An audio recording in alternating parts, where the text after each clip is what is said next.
ito mga dapat natin aabangan sa Magandang Dilag mga kapuso na wag natin papalampasin ang bawat episode ng telesering ito.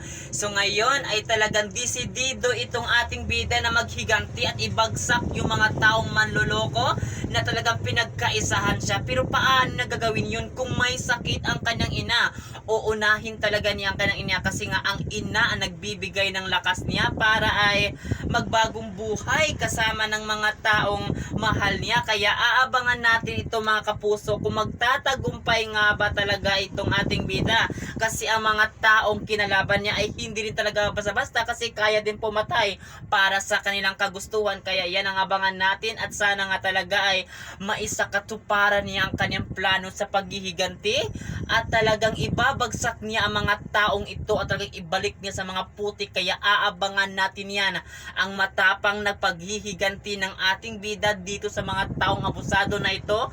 Mga kapuso, lagi natin to papanoorin ang telesiring inaabangan natin tuwing hapon na yan. Lahat ay ating papanoorin sa Magandang Dilag mga kapuso.